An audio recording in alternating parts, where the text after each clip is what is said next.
సంస్థాగతంగా గ్రామ స్థాయిలో బీజేపీకి సంబంధించిన కార్యక్రమాలను వేగవంతం చేస్తోంది. ఎమ్మెల్సీ ఎలక్షన్స్లో కూడా అందుకే దూకుడిని పెంచి అభ్యర్థుల ప్రకటన కూడా ముందుగా చేసింది. అంతేకాదు రాష్ట్ర అధ్యక్షుడు మారనున్నారు, రాష్ట్ర అధ్యక్షుడు ఆయన కాబోతున్నాడు, రాష్ట్ర అధ్యక్షుడు ఈయన కాబోతున్నాడు అంటే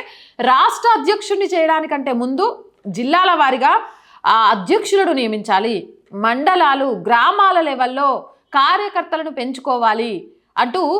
కార్యకర్తల నమోదు ప్రక్రియలో కూడా దూకుడుగా అత్యంత మంది బీజేపీ కార్యకర్తలుగా ఈసారి నమోదు చేసుకున్నట్టుగా తెలంగాణలో తెలుస్తోంది. ఈ నేపథ్యంలో తెలంగాణలోని జిల్లాలకు సంబంధించి జిల్లా అధ్యక్షుల్ని ప్రకటించింది బీజేపీ. ఒకసారి అది జిల్లాల వారీగా చూసుకున్నట్లయితే ఆదిలాబాద్కి సంబంధించి శ్రీ పత్తంగి బ్రహ్మనాథ్, అలాగే మంచిర్యాలకు సంబంధించి శ్రీ వెంకటేశ్వర్ గౌడ్,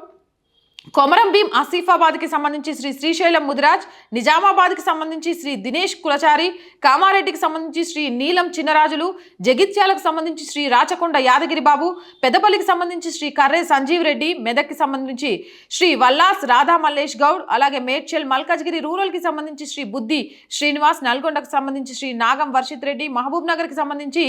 అలాగే శ్రీ పి శ్రీనివాస్ రెడ్డి, వనపర్తికి సంబంధించి శ్రీ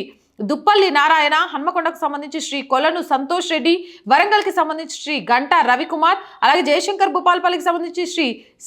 నిషిధర్ రెడ్డి, అలాగే జనగామకు సంబంధించి శ్రీ సౌడా రమేష్, ములుక్కు సంబంధించి శ్రీ సిరికొండ బలరాం, మహంకాళి సికింద్రాబాద్కి సంబంధించి శ్రీ గండగోని భరత్ గౌడ్, హైదరాబాద్ సెంట్రల్కి సంబంధించి శ్రీలంకల దీపక్ రెడ్డి, అలాగే వీటికి సంబంధించి నియోజకవర్గాలతో పాటు రాష్ట్ర కౌన్సిల్ సభ్యుల పేర్లను కూడా ప్రకటించింది. ఈ నేపథ్యంలో తెలంగాణలోని అన్ని జిల్లాలకు రాష్ట్ర అధ్యక్షులతో పాటు